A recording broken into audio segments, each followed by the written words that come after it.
While all those other teams are in the lame old playoffs, the Sacramento Kings get a jump start on their offseason. Sacramento has 6 months to fix things. And on today's show, I'll lay out the 2 most important things that new general manager Scott Perry has to do this summer right here on Locked On Kings.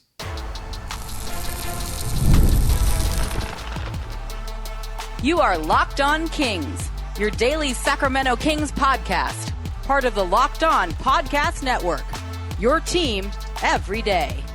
And now, ladies and gentlemen, it is that time for another episode of Locked On Kings.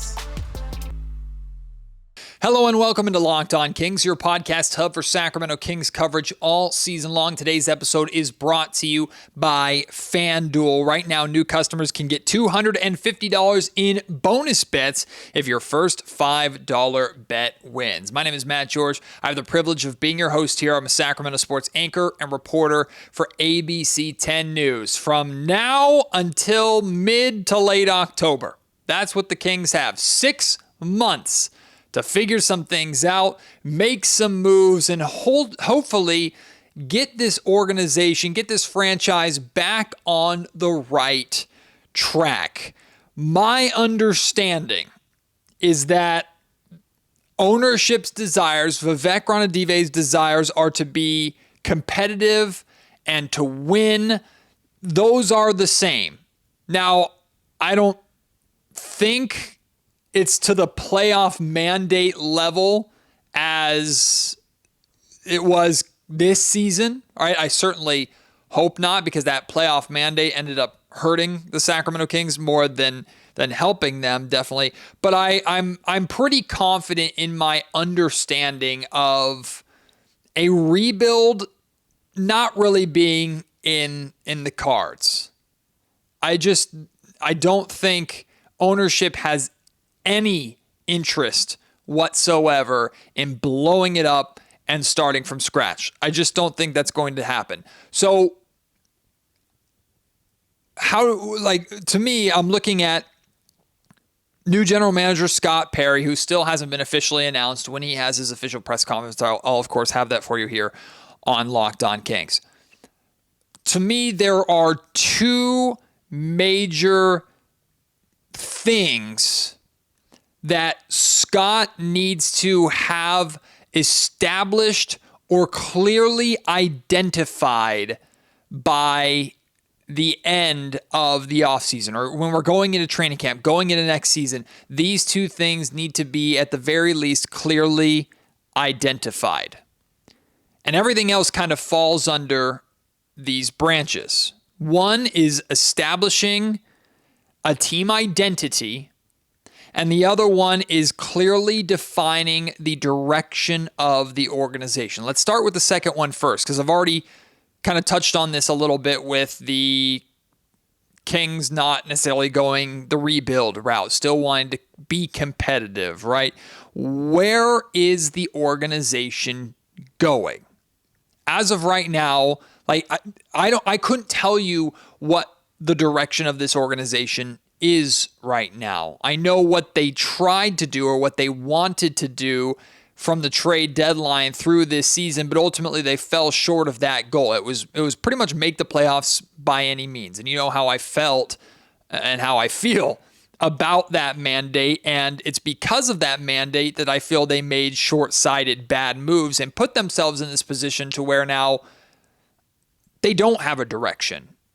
They have an idea of what they want to be, but no real clear way of accomplishing that. Before you can travel from point A to point B, you got to know the road to get there. And this team just does not have that right now. So to me, if they are playoff oriented, if they're not going for a rebuild, or they're not going for a tank or anything like that, like they still want to make the playoffs, which of course makes perfect sense. I want the Kings to make the playoffs. Kings fans want the Kings to make the playoffs, right? If they are playoff oriented still, It has to be with the actual potential to compete and still improve on top of that. Had the Kings made the playoffs this year, it would have been a lot different and, in my opinion, a lot worse than when they made the playoffs back in 2023. Not just because the Oklahoma City Thunder would have done to the Kings what they did to the Memphis Grizzlies over the weekend. Did you see that? The Grizzlies lost by 50 points in their in their first game of that playoff series. The Kings might have lost by worse. So I don't see any value in the Kings being in the playoffs right now and getting absolutely rinsed by OKC. That's not good playoff experience for Keegan Murray and Keon Ellis. That's not. Let's be honest. But back in 2023, the Kings made the playoffs, gave the Warriors a run for their money, lost, but they still had De'Aaron Fox. It was their first full year of Fox and Sabonis together. They had Davion Mitchell at the time, right? There was a belief or an understanding as the first year of Mike Brown as head coach. There's an understanding that, okay, this team can improve. They can get better. They can take that next step. If the Kings had made the playoffs this year, it was no matter what had happened in that Oklahoma City Thunder series, I think we all pretty much felt like this team as constructed wasn't really going to go anywhere further. They didn't really have a next step. So if the Kings are going to be playoff oriented, which is perfectly fine, it needs to be, their direction needs to be with the understanding that when they get back to the playoffs, that's not their best case scenario. Maybe short term it is, but there needs to be a level beyond that they continue to strive for and build towards, and it has to be a realistic, understandable developmental path or plan. Being narrow-minded with this playoffs at all cost mandate that the Kings had will keep you in NBA purgatory. Right? We call the Kings or Sacramento basketball hell because that term was coined by Rudy Gay a long time ago when playing here in Sacramento. But NBA purgatory is really the worst place that you can be. It's right in the middle. You're not bad enough to get a high draft pick. You're not good enough to ultimately truly compete in the playoffs or have any really hope at a championship. That's where the Kings are right now. They are in the absolute thick of NBA purgatory, being a play-in team or even worse, just barely like missing the playoffs. That is exactly where the Kings are at. If having Zach LaVine for the next 2 years means that you are most likely going to stay in this NBA purgatory spot, then you either have to trade LaVine by almost any means necessary, because again, you don't want to spend the next 2 years in this NBA purgatory spot because by the time his contract runs out, you're still not going to be in any really good position as a franchise in an organization. You'll just have lit 2 years on fire. Or you tank. With LaVine on the roster, it's like he can put up his points, he can put up his shots. We're going to be a bad basketball team. And again, I don't think that's the direction that the Kings are going to go. There is a retool direction. That doesn't mean you're blowing everything up, doesn't mean you're actively tanking and hoping to have a top 3, top 4 pick unless you get lucky in the lottery, but it does have a short-term dip to it. It does have a step backwards. The Kings can retool and drop from this 40-win season to 35 next season, let's say, while focusing on some of your younger pieces, Keon Ellis, Keegan Murray, maybe even Malik Monk, like a core of those guys, none of which you feel confident in being your number one, your star going forward. But these are your young guys that you could see as part of your franchise for a long period of time, for the foreseeable future. Even throw Devin Carter in there if you want. And you keep veterans around them that allow you to be competitive, right? If Zach LaVine allows you to continue to stay competitive against any and every team, great. As long as those veterans don't take the opportunities away from Keegan Murray, right? This is not that this is DeMar DeRozan's fault, but having DeMar DeRozan on the roster means less opportunities for other guys, especially Keegan Murray. So, like, to me, that's why moving on from DeMar DeRozan makes perfect sense for this Kings organization, in addition to his contract and freeing up the cap space.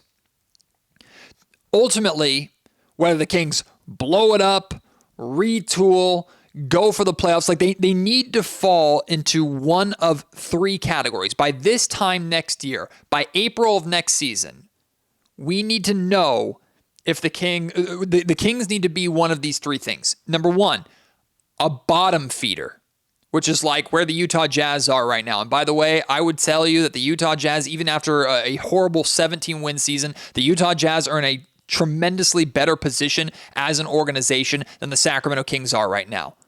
The Kings won, 23 more games than the Jazz did, and I would take the Jazz scenario every single time. They have as good of odds as you could possibly have at Cooper Flag. They also have some good young players. Lauri Markkanen is there, right? They have a treasure trove of draft picks from the Rudy Gobert trade.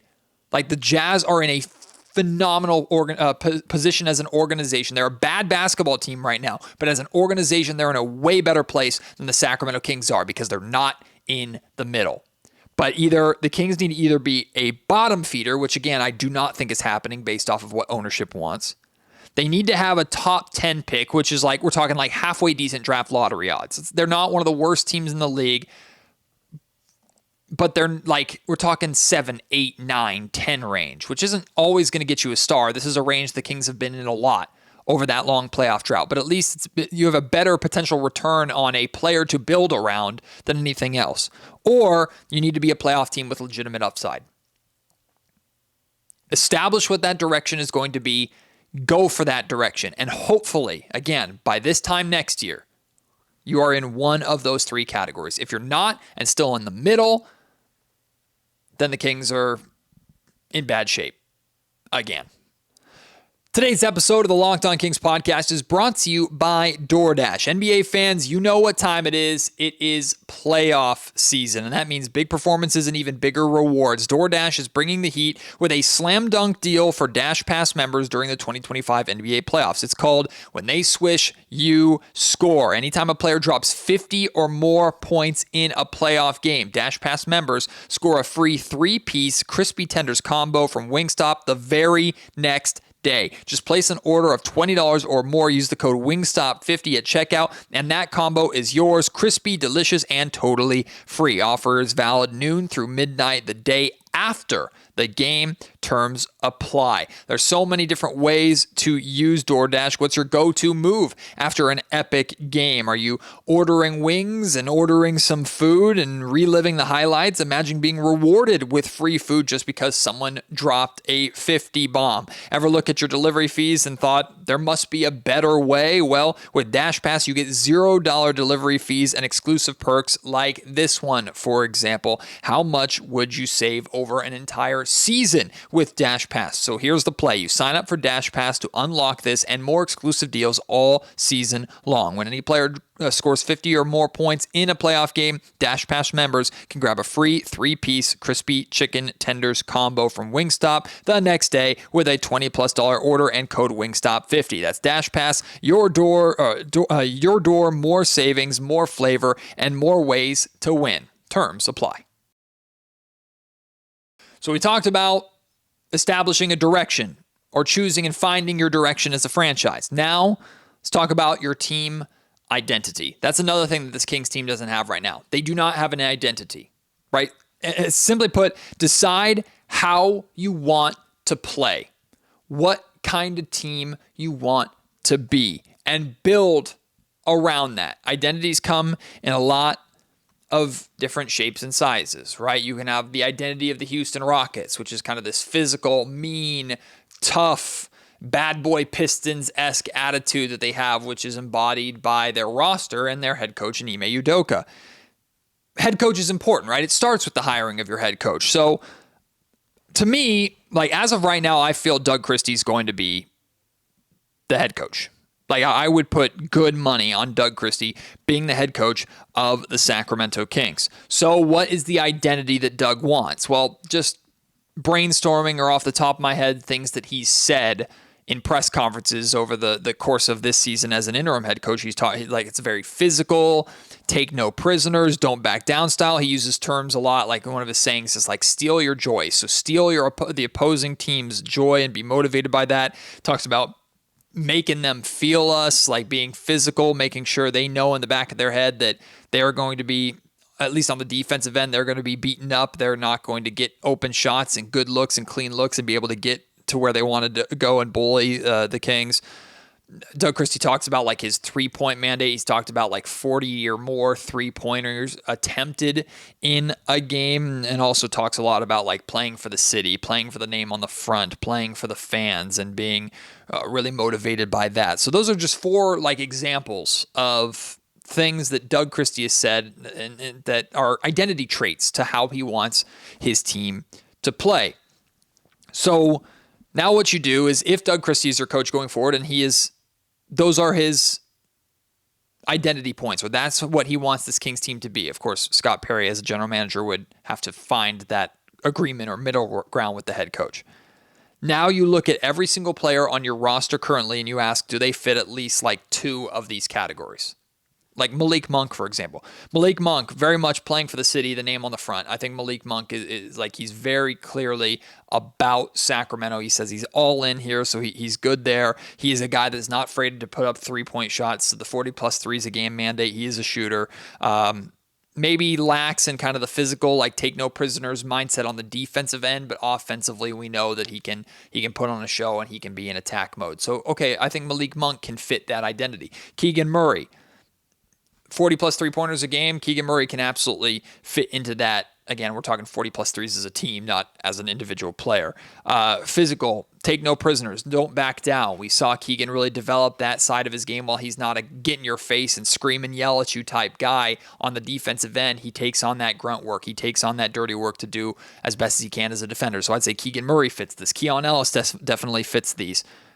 DeMar DeRozan doesn't really, right? A mid-range specialist, okay, 40-plus 3-pointers a game, doesn't really do that. Physical, take no prisoners, don't back down attitude on the defensive end, yeah, no, DeMar DeRozan doesn't really fit that. Play for the city and name on the front.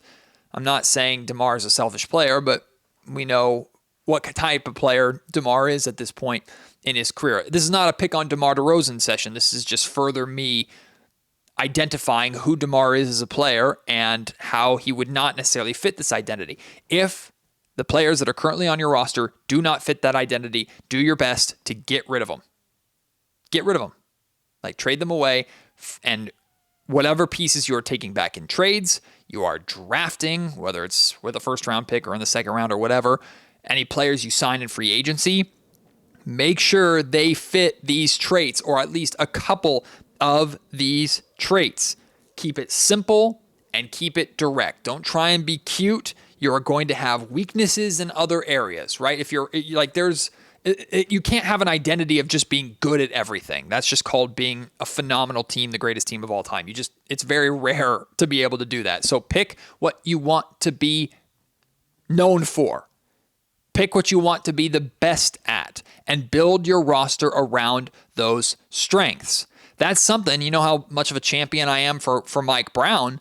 That's something that I think Mike Brown failed at a little bit. His first year, he has this team that offensively is the best offense during the regular season that we have ever seen. Literally, statistically, there's never been a better offense at the time than that Kings offense in the 2022-2023 season.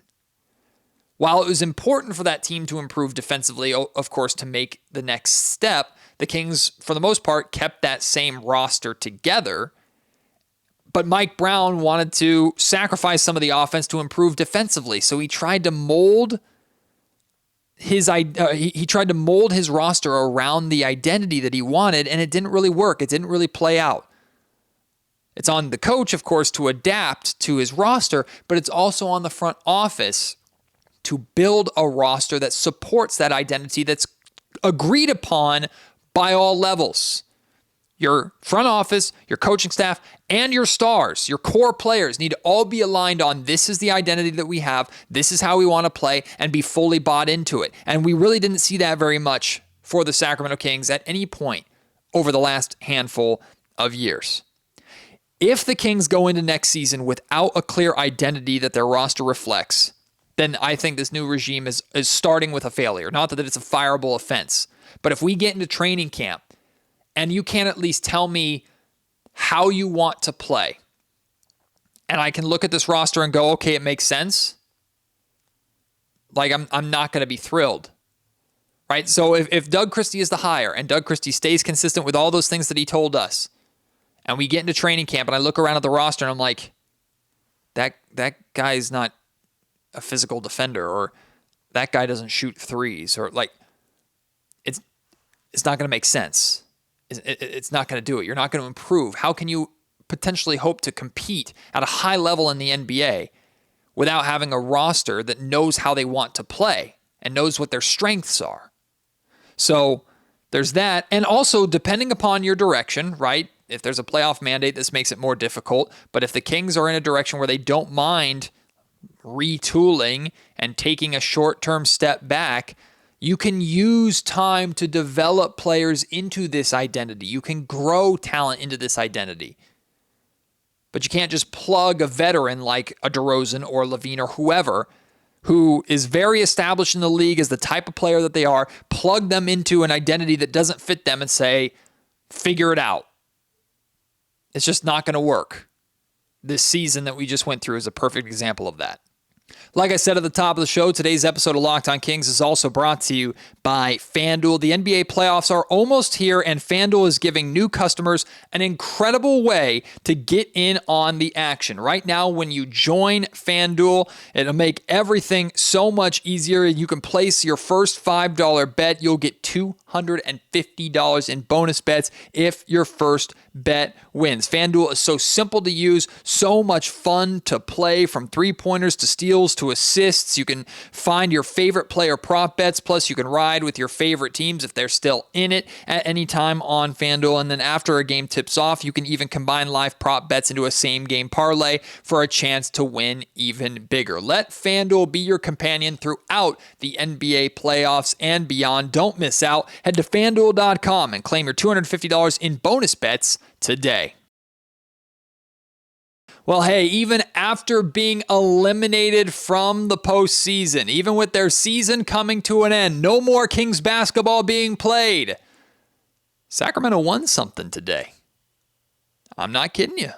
The Sacramento Kings beat the Atlanta Hawks in a coin flip. They won the coin flip, which means they end up with the 13th best draft lottery odds, and the Hawks end up with the 14th best. Essentially, the Hawks will more than likely get the 14th pick. The Kings will more than likely get the 13th pick. But here's the problem. The pick, if it's 13, is going to Atlanta anyway.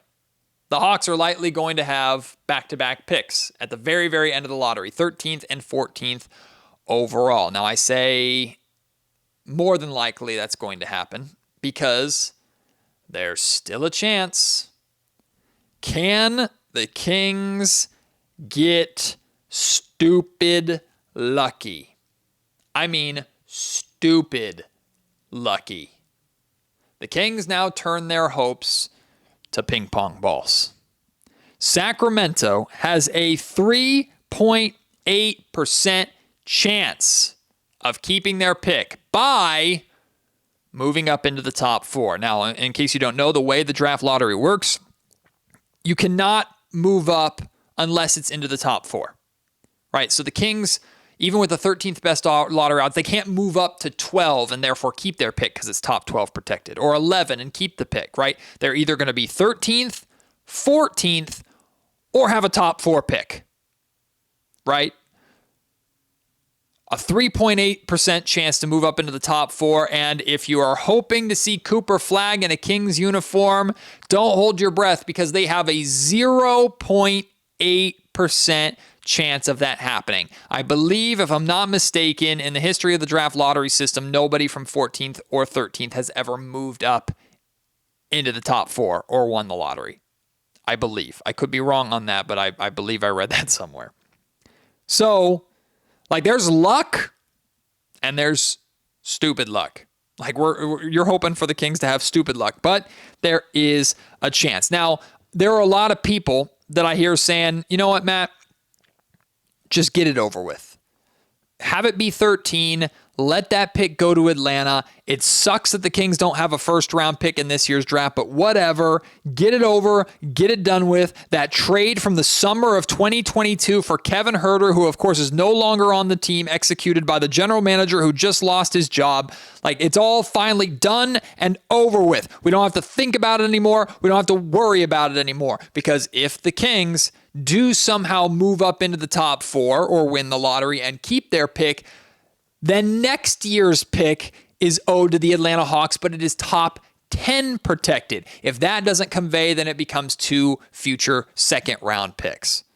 But of course, every time a draft pick is tied up in these scenarios, you cannot trade them going forward. So the Kings, right now, cannot trade their next year's draft pick because they don't know if they're going to have to owe that pick to Atlanta if this pick this year doesn't convey, right? It ties things up. It doesn't give you full freedom to use your assets for trades and for deals.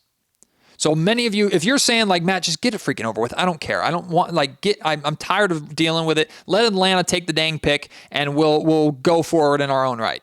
Like and that frees Scott Perry up to make whatever move he wants with the future assets. I understand that point 100%. And more than likely you're going to get your wish if that's how you feel. Here's the one like concern that I have with that is if that frees up Scott Perry to use future assets for another short-term win-now move that doesn't make sense. Like, to me, the only logical way that the win mandate, that the silly win mandate can continue is by having the draft assets to make another short-sighted move. It keeps this win-now mandate alive.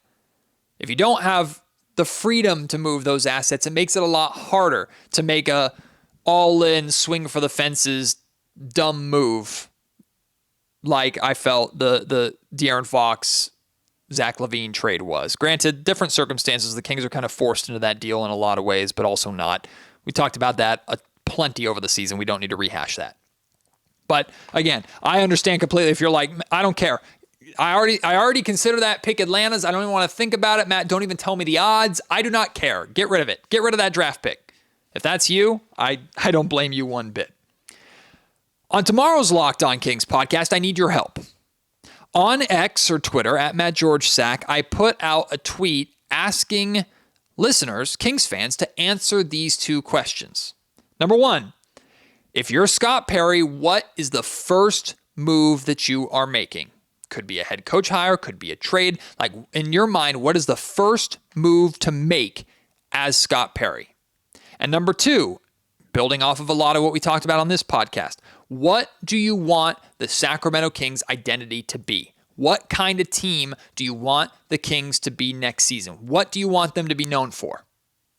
Answer those questions. You can reply to that tweet on X or and just share with me your answers. Just put a 1 in the answer to the first question, 2 in answer to the second question. I'm going to compile a lot of those, read a lot of them, and talk about that a lot on tomorrow's episode of the Locked On Kings podcast. So you have a chance to get your answers to those questions here on Locked On Kings, and we'll break them down and we'll talk about it as we all kind of figure out where the Sacramento Kings should go and what this offseason should look like for the Kings. So again, go to my Twitter account. You'll find the questions there. Again, question 1, what is the first move that you're making if you're Scott Perry? And question 2, what do you want the identity of this team to be starting next season? Answer those 2 questions. You could see those answers on the Locked On Kings podcast tomorrow. Appreciate your support as always. Can't wait to have you on the next episode of the Locked On Kings podcast. Until then, my name is Matt George. You've been listening to Locked On Kings, part of the Locked On Podcast Network.